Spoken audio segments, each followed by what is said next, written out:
Swifters, it's Prof G. Are you ready to be ladies and lords of the list? Well, in this lesson, we're going to work with SwiftUI lists. We'll learn various list formats, we'll work with navigation titles, we'll learn about list sections, we'll add headers to sections, we'll work with for each and list, we'll learn to pass static, constant values between views, and we'll correct a problem with a preview provider so that it'll display a separate view in a file.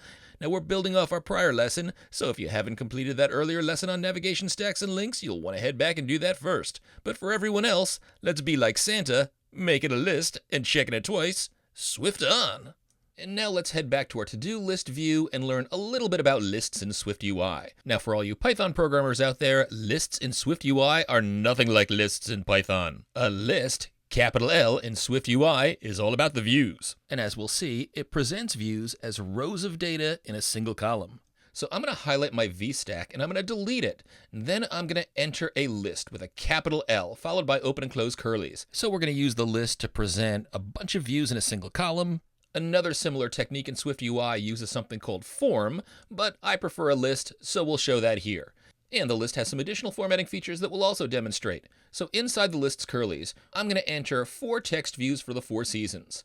Text winter, text summer, text spring, and text fall. And we see the iOS default for list is for these individual rows to be indented on each side, each view in a separate row, with a line separator in between and a gray background. So how do you work with navigation links in here? Well, it's the same way. Above the winter text view, I'm going to enter navigation link, select the option with destination and label, press return, return again to get the trailing closure format, and I'll cut out my first text view, the winter text view, and paste it in between the navigation link's second set of curlies, that's the label curlies, and in the curlies above this is where I want to go. So I specify my destination in here, where I go, and I'm going to click on winter, and that's just going to be the detail view, again, upper camel case with open and close parens. This creates a new view using our detail view struct blueprint that's inside of the detail view file.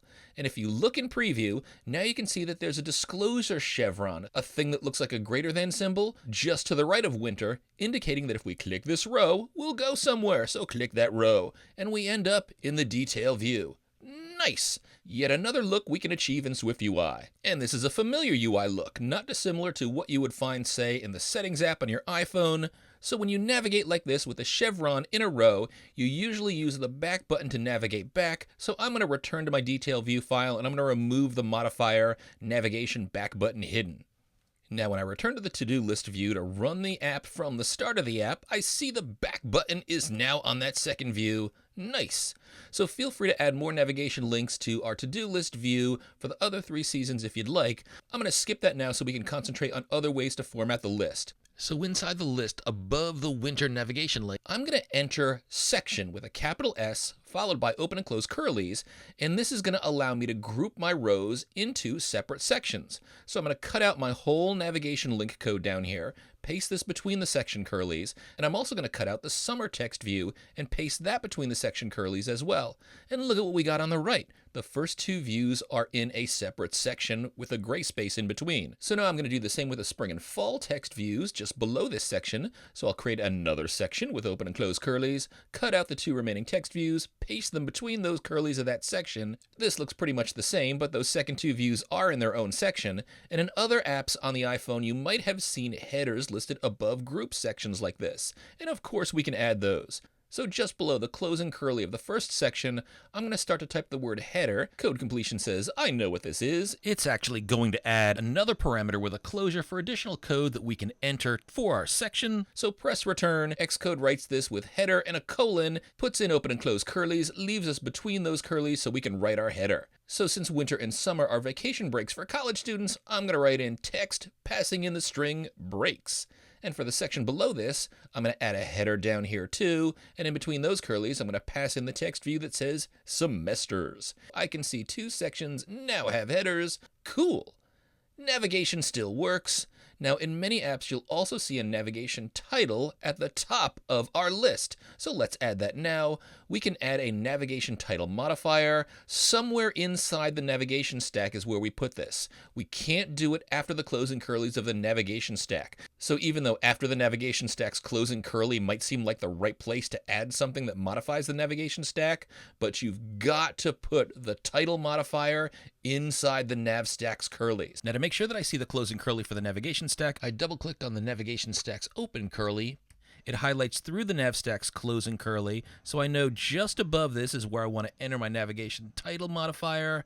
That's right after the closing curly for the list modifier. So here I'm going to enter .navigation title. Code completion says this configures the view title for purposes of navigation. That's what we want. Press return. It says it takes in text, but we can actually just put a string in here. So I'm going to put in the string school year, and we now have a nice navigation title up top. Cool. Navigation still works, but note that the header doesn't follow us to the detail view. It only shows up in the to-do list view, and that's what it should be doing. Now, a lot of the apps you'll see have a large title like the one that we're looking at. This is the default option for displaying a navigation title, but you might also have seen some apps that have a smaller title, so let's see how we can switch to the smaller title. So below our navigation title modifier, I'm going to enter a new modifier, .navigation title bar display mode. Code completion says this configures the title display mode for the view. Press return. And what are the options that I can enter here? Well, dot notation can help us out. I see inline, large, automatic. Large is the default. That's also what we'll see in here if we select automatic. So let's try inline. Ooh, and we see the smaller title now centered in the navigation bar. Cool. Just more formatting options that you now know for working with navigation title. Now you can head back to automatic, but frankly, if we delete this, that's the default. And now let's look at changing the style of the list itself, because you don't always want these indented rows in the gray background. So below my title modifiers at the end of my list, and unlike the navigation title, it is okay to put list modifiers at the end of the list. I'll click to code fold the list so you can see that a bit better. I'm going to add .list style. Code completion says this sets the style for the lists within the view.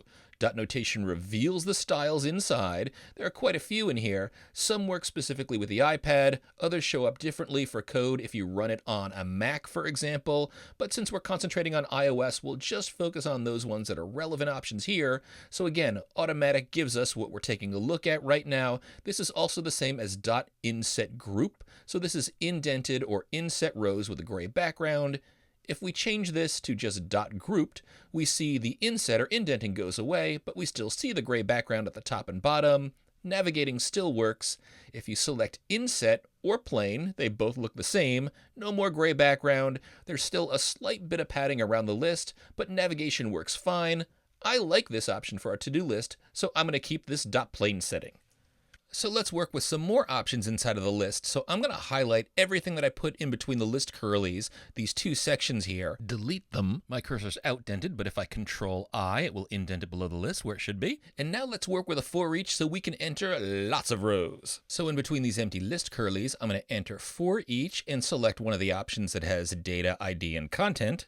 And for the data here, I'm going to enter a half open range. We saw this in an earlier lesson as well. So I'll enter 0 ... less than symbol 100. So this will create 100 values from 0 to 99. Then I'll tab to ID, and we've done this before. We just enter \dot self lowercase. Then I'll tab to the content area and press return.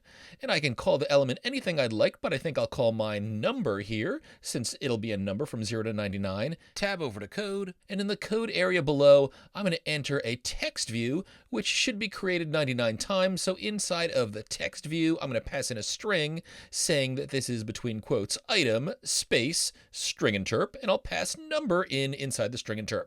And look at that. I've got 100 rows now in my list.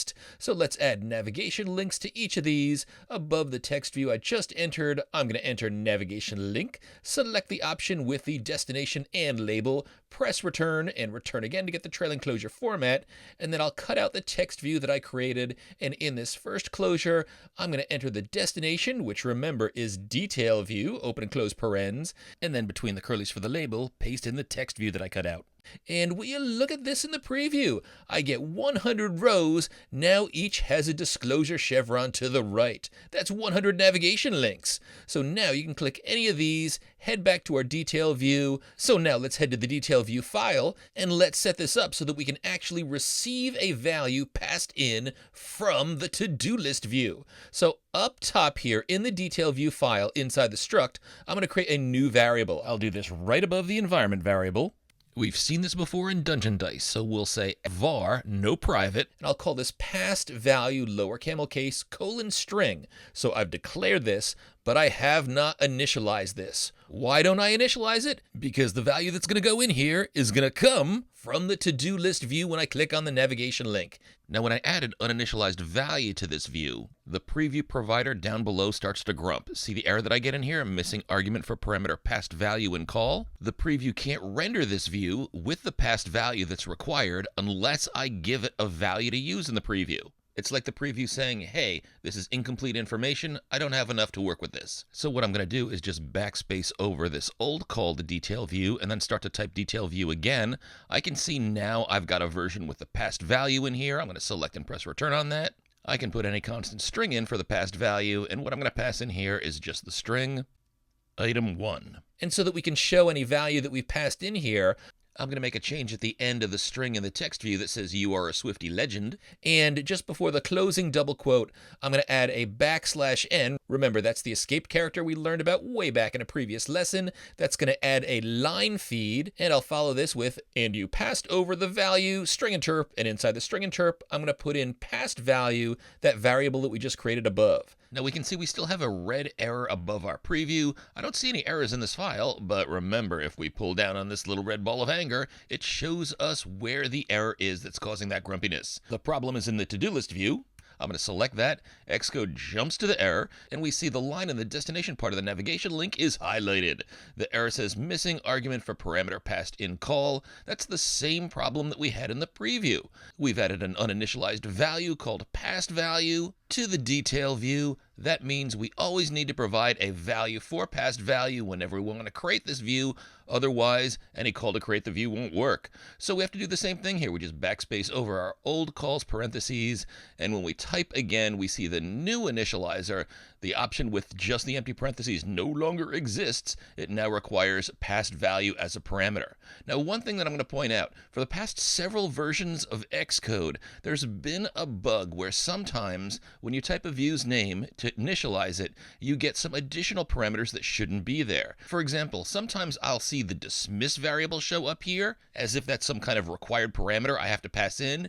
It's not. So if you ever see values that you know shouldn't be showing up in your initializer, but code completion is showing them, the usual fix is just to escape out of code completion, backspace a little bit again, and retype the name of the view. The extra parameter almost always is purged out at the second attempt. My guess is that Xcode just hasn't caught up properly to indexing everything in the updated view for code completion to work. This is just something to be aware of. If it looks weird and off, if you ever see extra stuff in here like dismiss, that doesn't need to be initialized. Try escaping, backspacing, and retyping again. I need to pass in a string here, so I'm going to pass in item space string interp and the value number. Now again, Xcode is still showing an error in here, but this is just a quirk. Click on the restart and the preview will work and everything is fine. I'm error free. And I can click on any of the rows, and now I see the row that I'm passing into the item view value. In the detail view, it shows up in the text view text. Cool. And if I'd rather start my item counting at 1 instead of 0, I can either change my range or I can just add +1 to my number variable in the text view, and when I pass this into the detail view, my numbers now show 1 to 100. So great. We've had a chance to explore lists, and we took a look at how to pass basic unchanging data, so constant data, from one view to another. Now, passing changeable data is what we're going to want to do in our to-do list. So we have to do a little bit more with that. We'll learn how to do that in a future lesson. But for now, let's just create a few strings to mimic some items we might have in a to-do list. So first, down in the navigation title modifier, I'm going to change the string school year to to-do list. So first, let's create an array of strings to mimic a bunch of to-do list items. So let's create this in our to-do list view file. Up top, inside the struct, I'm going to say let. These values are currently unchanging. Eventually, this will be a state variable. And I could have added private in here. The one that you don't want to be private is the parameter on the detail view that's accepting a value you're passing in. And I'll call this string array todos, lower camel case, equals. And this is an array, so we need square brackets. And I'll enter a bunch of strings separated by commas to mimic to-dos. So how about learn Swift, build apps, change the world, bring the awesome, and take a vacation. My indents are uneven, but if I highlight the selection I want to fix and type Control-I, the indentation's fixed. So now I'm going to cut out the code between the curlies in the list, and I'm going to enter a new for each statement in here to iterate through this new to-dos array that I just entered. Now, any option with data, ID, and content should be fine. So for data, I'm just going to enter to-dos. That's the array that we just created. I'll tab over. The ID is still going to be \self. Tab over again, press return in content to get the trailing closure. Then I type in the name of what I want to call the individual to-dos item. I'll just call those to-do, singular. Then tab to enter what I want to display in the list. So that's a text view passing in to-do. And I don't have any navigation chevrons on the right because I haven't yet added navigation links, but we know how to fix that. So just above the text view, I'm going to enter navigation link. I'll select the option with the destination and label, press return again to get the trailing closures. And for the destination, this is going to be detail view. Remember, this wants us to pass in a value, so I'm going to pass in just to do. And for the label, I'll just cut out the text view down below and paste it in between the label curlies. And now I see I have disclosure chevrons for my navigation links for each row in my to-do list items. Let's click on the first option, Learn Swift. I navigate to the detail view, and the text says I've passed over Learn Swift. Nice.